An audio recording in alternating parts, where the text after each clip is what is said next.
Maati viewers అందరికీ 80th happy independence day. జై Hind, India జిందాబాద్. So మొదటి బ్రేకింగ్ వస్తోంది. ఇండోనేషియాని ఒక భారీ భూకంపం వణికించింది. దానికి సంబంధించిన బ్రేకింగ్ న్యూస్ ఇది.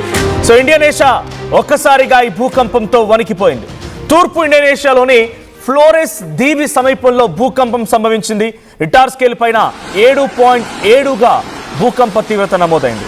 సునామీ హెచ్చరికలను కూడా జారీ చేశారు అధికారులు. ఇక సునామీ హెచ్చరికలతో సురక్షిత ప్రాంతాలకి వేలాది మందిని తరలించారు. ఇక ఫ్లోరెస్ దీవిలో ఎండే టౌన్కు 60 కిలోమీటర్ల దూరంలో భూకంపం కేంద్రం నమోదైంది. సముద్రంలో తక్కువ లోతులోనే భూకంపం నమోదైంది. 7.7 తీవ్రతతో నమోదైనటువంటి భూకంపం తీవ్రత చాలా పెద్ద ఎత్తున నమోదైంది. ఇక అదే ప్రాంతంలో ఆఫ్టర్ షాక్స్ అంటే ఒకసారి భయంకరమైన భూకంపం వచ్చిన తర్వాత ఆ తర్వాత కూడా కంటిన్యూస్గా 1, 2, 3, 4 అలా 10 సార్లైనా ఆఫ్టర్ షాక్స్ అంటే భూకంపం తర్వాత మళ్ళీ భూమి కుదుపులోనే అవకాశం ఉంటుంది. అదే స్థాయిలో అదే ప్రాంతంలో 6.1 తీవ్రతతో మరికొన్ని బలమైనటువంటి భూ ప్రకంపనలు కూడా రేకెత్తించినట్టు తెలుస్తోంది. ఈస్ట్ సూసా తెంగారా, సౌత్ సులవేసి, వెస్ట్ సూసా తెంగారా ఈ ప్రావిన్సుల్లో సునామీ అలర్ట్ జారీ చేశారు అధికారులు. సముద్రంలో కేవలం 500 మీటర్ల లోతులో నుండి 3 కిలోమీటర్ల ఎత్తులో సముద్రంలో 5 మీటర్ల నుంచి 3 మీటర్ల ఎత్తులో అలలు ఎగిసిపడుతున్నాయి. సో ప్రస్తుతానికి ఇప్పటికిప్పుడే 19 నుండి 30 సెంటీమీటర్ల ఎత్తుగల సునామీ అలలు గుర్తించారు అధికారులు. సో ఎగ్జాక్ట్ గా ఇది జరిగింది ఇండోనేషియాలో ఫ్లోరెస్ దీవి సమీపంలో తెల్లవారుజామున ఈ ఇన్సిడెంట్ జరిగింది. ఒకసారి మీరు మ్యాప్ లో కూడా చూడొచ్చు. ఎక్స్ట్రీమ్ రెడ్ కలర్ లో మీకు కనబడుతోంది. హెవీ భూకంపానికి సంబంధించిన తీవ్రత 7.7 తీవ్రత. సో మొన్ననే మనం చూసాం కొలంబియాలో బొగటా దగ్గర సాల్పల్మార్ జోడెస్ అనేటువంటి ఈ ప్రాంతం దగ్గర నమోదైనటువంటి భూకంపం 7.4 తీవ్రతతో ఉంటేనే కొన్ని వందలాది మంది చనిపోతే కొన్ని వేల సంఖ్యలో బిల్డింగ్లని కుప్పకూలిపోయాయి. ఇప్పుడు దాదాపుగా ఇండోనేషియాలో కూడా అదే పరిస్థితి ఉంది. సో ఇండోనేషియాలో ఫ్లోరెస్ ఐలాండ్ ఉత్తర తీరానికి సమీపంగా ఈస్ట్ నూసా తెంగ్రా ఎన్టీటీ అని చెప్తూ ఉంటారు. ఈస్ట్ నూసా తెంగ్రా ఇండోనేషియా దగ్గర ఈ భూకంపం నమోదైంది. సో ఆ సిటీకి సుమారుగా 60 కిలోమీటర్స్ దూరంలో 7.7 తీవ్రతతో ఈ భూకంపం నమోదైంది. సో ఇక్కడ భూకంప కేంద్రాన్ని గుర్తించింది 10 కిలోమీటర్ లోతులో గుర్తించారు. ఎంబే నగక్యో అనేటువంటి ప్రాంతానికి ఈశాన్యంగా 10 కిలోమీటర్ దగ్గర ఈ భూకంప తీవ్రాన్ని గుర్తించారు. సో ప్రస్తుతానికి 0.5 అంటే ఒక 1/2 మీటర్ నుంచి 3 మీటర్ల ఎత్తు వరకు ఈ అలలు ఎగిసిపడుతూ ఉన్నాయి. ఒకసారి ఇండోనేషియాలో భూకంప తీవ్రత తర్వాత ఎటువంటి సిచ్యువేషన్ ఉంది, పబ్లిక్ ఎలా పానిక్ అవుతున్నారు, ఆ విజువల్ చూద్దాం.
ఫ్లోరెస్ దీవిలో ఎండే టౌన్ కి సుమారుగా 60 కిలోమీటర్ దూరంలో 10 కిలోమీటర్ల లోతులో భూకంప కేంద్రం నమోదైంది.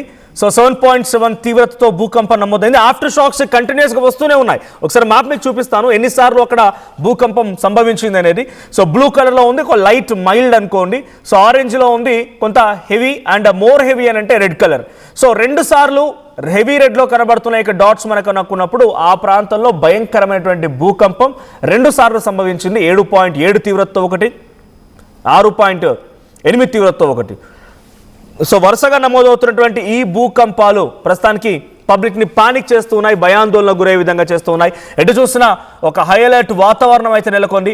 సో ఎటు చూసినా ఒక ఇబ్బందికర పరిస్థితి నెలకొంది. ఎక్కడెక్కడ బిల్డింగ్లు వణికిపోవడాలు, ఎక్కడ చూసినా కూడా భయంకరమైనటువంటి వాతావరణాన్ని తలపిస్తున్న పరిస్థితి కనబడుతోంది ఇండోనేషియాలో. సో ఫ్లోరెస్ దీవి Ende town 60 kilometres far away. Tsunami హెచ్చరికను కూడా జారీ చేశారు. బదన్ మెట్రోలజియా క్లిమటాలజీ డెన్ బిఎంకేజీ, సో ఇండోనేషియాకి సంబంధించినటువంటి ఒక ఈ climate and meteorology geophysics agency సంబంధించి బిఎంకేజీ చెప్తున్న ప్రకారంగా సునామీ హెచ్చరికలను జారీ చేశారు.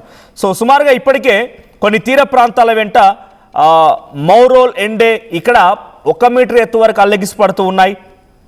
లబువాన్ బాజో 3 మీటర్ల 0.36 అంటే ఒక 1/2 మీటర్ ఎత్తున ఇక్కడ అల్లెగిసి పడుతూ ఉన్నాయి. ఇంకో చోట ఇంకో తీవ్రంగా ఫ్లోరెస్ తిమూర్ ఈ ప్రాంతంలో ఏకంగా 2 మీటర్ల ఎత్తులు అల్లెగిసి పడుతున్నట్టుగా తెలుస్తోంది. సో డ్యామేజ్ ఏం జరిగిందంటే పలు ఇండ్లు, పబ్లిక్ బిల్డింగ్స్ కానీ స్ట్రక్చరల్ డ్యామేజ్ పూర్తిగా నమోదైంది. సో మమురే పోర్ట్ టర్మినల్లో వెయిటింగ్ రూమ్లో భాగం పూర్తిగా కూడా కూలిపోవడంతో స్థానికులు కొంత భయాందోళనకు గురయ్యారు. సో మమురే పోర్ట్ టర్మినల్ అంటిది. సో ఆ పోర్ట్ టర్మినల్ దగ్గర పై ఉన్నటువంటి ఆ రూఫ్ కుప్పకూలిపోయింది. అలాగే రిట్పరేట్ సెమినారీలో కూడా నిర్మాణానికి నష్టం జరిగినట్టుగా నివేదికలు చెప్తూ ఉన్నాయి. అక్కడ ఉదయం పెద్ద ఎత్తున జనం అంతా గుమికూడారు. సో ఆ జనం గుమికూడినటువంటి చోట అక్కడ ఈ ఇన్సిడెంట్ జరిగింది. ఇంకోవైపు అక్కడ ఉన్నటువంటి ప్రీస్ట్ అంటే అక్కడ ప్రేయర్ జరుగుతున్నట్టుగా ఉన్నాయి. ఆ ప్రేయర్ జరుగుతున్నటువంటి చోట ఆ ప్రీస్ట్ కూడా చాలా తీవ్రంగా గాయాలయ్యాయి. సో అధికారికంగా ఇంకా ఎటువంటి డెత్కి సంబంధించిన అనాలిసిస్లు కానీ ఆ స్టాటిస్టికల్ డేటా లేకపోయినా మరణాల సంఖ్య కొన్ని వందల్లో ఉండే అవకాశం అంటే తెలుస్తుంది. ఆల్రెడీ 1-2 చోట్ల చనిపోయారన్నటువంటి వార్తలు అక్కడ వార్తా కథనాలు చక్కర కొడుతున్నాయి. ఇక పసిఫిక్ రింగ్ ఆఫ్ ఫైర్ ఇండోనేషియాలో పసిఫిక్ రింగ్ ఆఫ్ ఫైర్లో ఉంది. ఇక్కడ అనేక టెక్టానిక్ ప్లేట్స్ ఉంటూ ఉంటాయి. అంటే పసిఫిక్ రింగ్ ఆఫ్ ఫైర్ అంటే చిన్న చూడండి ఇక్కడ టెక్టానిక్ ప్లేట్స్ అంటే ఏంటి అని అంటే చూడండి చుట్టూ పసిఫిక్ ఓషన్, మీకు ఆ వైట్ కలర్లో కనిపించేది భూభాగం, మిగిలినంతా కూడా నీళ్లు. సో ఇక్కడ పసిఫిక్ రింగ్ ఆఫ్ ఓషన్ అంటే ఏంటి అని అంటే పసిఫిక్ ఓషన్లో చిన్న భూభాగాలు ఉండేదాన్ని రింగ్ ఆఫ్ ఫైర్ అంటూ ఉంటారు. అంటే ఇక్కడ ఎప్పుడైనా ఒక చిన్న కదలిక మనకు ఒక నీటి ప్రవాహము కాలువలో మట్టి నీళ్ళపై నీళ్లు వెళ్తున్నాయినప్పుడు ఎలా కోతకు గురవుతూ ఉంటుందో ఇక్కడ సముద్ర మార్గంలో కూడా ఎప్పుడైనా భూమిలో పొరల్లో కొన్ని మార్పులు వచ్చినప్పుడు ఆ టెక్టోనికల్ ప్లేట్స్లో కదలికలు వచ్చినప్పుడు ఈ భూకంపాలు సంభవిస్తూ ఉంటాయి. సో ఇక్కడ Pacific ring of fire Indonesia Pacific ring of ఫైర్లో ఉంది అనడానికి ఇదొక బెస్ట్ ఎగ్జాంపుల్. ఇంకోవైపు సబ్డక్షన్ జోన్స్లో కూడా ఉన్నాయి. సో టెక్టానిక్ ప్లేట్స్ ఒకదాన్ని ఒకటి ఢీకొంటూ ఒకదానొకటి మరొకటి వెళ్ళి సబ్డక్షన్ జోన్స్ ఉన్నాయి. సో ఆస్ట్రేలియన్ ప్లేట్ మరియు సుండార్ రిలేటెడ్ టెక్టానిక్ సిస్టమ్స్ మధ్య ఉన్నటువంటి అత్యంత చురుకైనటువంటి సెసిమిక్ ప్రాంతాల్లో ఇండోనేషియా కూడా ఒకటి. ఇక ఆ తర్వాత ఆఫ్టర్ షాక్స్ విషయానికి వస్తే ఇక్కడ మీరు డాట్స్ చూస్తున్నారు కదా, 7.7 తీవ్రతతో ఆ రెడ్ కలర్ డాట్ దగ్గర మొదట నమోదైంది. ఆ తర్వాత 5.9, 5.6, 6.8, 5.7 ఇలా 6 సార్లు కంటిన్యూస్గా మళ్ళీ భూకంపం ప్రకంపనలు రేకెత్తించాయంట. చిన్న చితికి అక్కడ బ్లూ కలర్లో కనబడుతుంది, వెరీ మైల్డ్, ఇట్స్ 2.6 or 2.5 ఆ తేడాతో వచ్చింది. సో ఉదయం తెల్లవారుజామున 5 గంటల సమయంలోనే భారీ భూకంపంలు సంభవించినట్టు తెలుస్తోంది.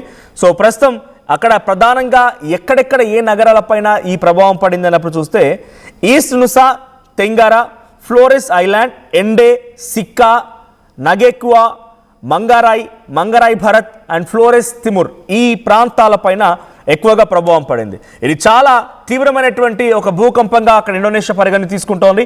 1992లో ఇదే ప్రాంతంలో అంటే సుమారుగా 1992 చాలా కొన్నేళ్ల క్రితం అక్కడ ఇదే ఏరియాలో ఇదే ప్రాంతంలో 7.8 తీవ్రతతో వచ్చింది. అప్పుడు సునామీ హెచ్చరికలను జారీ చేశారు. సుమారుగా 2800 మంది అప్పుడు సామాన్య జనం చనిపోయినట్టుగా అధికారిక నివేదికలు ఉన్నాయి. 2800 మంది చనిపోయారు 1992లో 7.8 తీవ్రత నమోదైనటువంటి భూకంపం సేమ్ ఫ్లోరెస్ దగ్గర ఎండే టౌన్కి సమీపంగా. ఇప్పుడు మళ్ళీ అదే తీవ్రత నమోదైంది, 7.7 తీవ్రత నమోదైంది. సునామీ హెచ్చరికలను జారీ చేశారు. సో ఇంకా ఆ పరిణామాలు కొనసాగుతున్నాయి. మరణాల సంఖ్య ఇంకా లెక్కించాల్సి ఉంది. బిల్డింగ్లు కుప్పకూలిపోవడాలు కానీ అక్కడ ఉన్నటువంటి పబ్లిక్ స్ట్రక్చర్లు కుప్పకూలిపోవడాలు, ఏదైనా ఇంక ఇతరత్ర బ్రిడ్జెస్ కూలిపోవడాలు, ఎయిర్పోర్ట్ ధ్వంసం అవడాలు, ఇందాక నేను చెప్పినట్టుగా ఒక పోర్ట్ దగ్గర రూఫ్ కుప్పకూలిపోతే అక్కడ హెవీ క్రౌడ్ కూడా ఉందంట. ఇంకో దగ్గర రెట్పెట్రే అనేటువంటి ఒక సెమినరీ, ఒక ప్రీస్ట్ స్పీచెస్ దగ్గర ప్రార్థనా మందిరం దగ్గర అక్కడ కూడా ఆ స్ట్రక్చర్ కుప్పకూలిపోవడంతో అక్కడ ప్రీస్ట్ చనిపోయారు. అట్ ది సేమ్ టైం చుట్టూ ఉన్నటువంటి జనం కూడా కొంత ఇబ్బంది పడ్డారు. ఇంకా దాన్ని లెక్కిస్తూ ఉన్నారు. సో యాజ్ ఆఫ్ నౌ ఇంకా దీనికి సంబంధించినటువంటి హెచ్చరికలు కొనసాగుతూ ఉన్నాయి. బట్ ఇప్పుడే మరొక బిగ్గెస్ట్ నేను మీతో చెప్తున్న సమయంలోనే ఇండోనేషియాకు సంబంధించినటువంటి తీవ్రత ఎలా ఉందని నేను మరింతగా అక్కడి వార్తా కథనాలు చూసినప్పుడు ఒక 1 hour బ్యాక్ సునామీ హెచ్చరికల్ని రద్దు చేశారంట. సో కొంత అలర్ట్గా ఉండాల్సిన అవసరం ఉంది, కానీ సునామీ హెచ్చరికల్ని మాత్రం రద్దు చేశారు. బికాజ్ అక్కడ నమోదవుతున్నటువంటి అలల తీవ్రత కేవలం 1/2 మీటరు లేదంటే మీటరు అంతవరకు మాత్రమే ఉంది. కొంత అవి కూడా కంట్రోల్లోకి వస్తున్నాయి. No need to worry, but అప్రమత్తంగా ఉండండి. ఆఫ్టర్ షాక్స్ ఇంకా మీపై ప్రభావం చూపించే అవకాశం ఉంది అనేది అధికారులు హెచ్చరికలు జారీ చేస్తున్నారు. సో ఇండ్లు మొత్తం కూడా ధ్వంసమైపోయాయి, వారందరినీ కూడా సురక్షిత ప్రాంతాలకు తరలిస్తున్నారు. కొన్ని చోట్ల గోడలకు క్రాక్స్ వచ్చాయి, పబ్లిక్ బిల్డింగ్స్ అన్నీ కూడా డ్యామేజ్ అయిపోయాయి. సో ఒక దగ్గర రూఫ్ కుప్పకూలిపోవడము, తర్వాత ఇంకో దగ్గర ఆ స్ట్రక్చర్ దెబ్బతినిపోయి అక్కడ ప్రీస్ట్ చనిపోవడము. సో ఇండోనేషియా మొత్తం కూడా ఇప్పుడు ప్రస్తుతానికి ఈ భూకంపం కారణంగా చాలా తీవ్రమైనటువంటి పరిణామాలు ఎదుర్కొంటోంది. ఒక భారీ విధ్వంసాన్ని చవిచూసింది. ఇంకా అధికారికంగా కొన్ని ప్రాంతాలకి ఇంకా రెస్క్యూ ఆపరేషన్స్ చేపట్టిన టీమ్స్ చేరుకోలేకపోతున్నాయి, కొన్ని రూరల్ ఏరియాస్కి, కొన్ని ప్రాంతాలకి. బికాజ్ అటువంటి సిచ్యువేషన్ ఉంది అక్కడ. కమ్యూనికేషన్స్లో కొంత ల్యాబ్స్ ఉంది, ఎలక్ట్రిక్ పవర్ అవుట్రేజెస్ ఉన్నాయి. సో ఎటు చూసినా కూడా కొంత ఇబ్బందికర పరిస్థితి అయితే ఉంది. తెల్లవారుజాము నమోదైనటువంటి ఈ భూకంపం ఇండోనేషియాను ఒకసారిగా వణికించింది. మరి ఇంకా అధికారిక లెక్కలు రావాల్సి ఉంది. ఎటువంటి పరిస్థితి ఉంటుంది ఇండోనేషియాలో, దీని ప్రభావం ఇంకా ఎటువంటి విధంగా ఉంటుందో చూడాలి.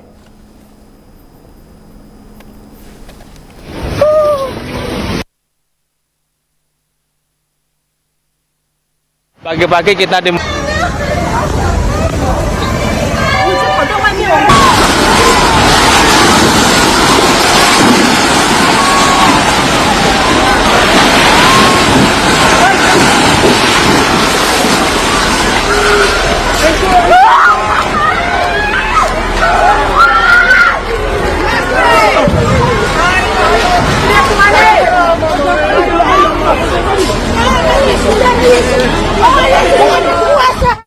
భూమిపై పెట్టుబడి భద్రమైన రేపటి హామీ. NSR developers approved premium open plots. Call 8855 75455.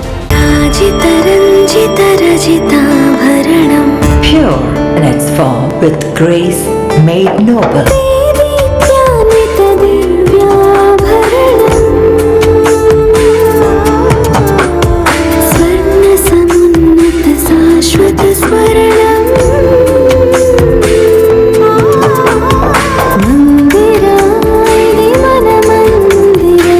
Mandira Premium Silver Jewelry by Manipali.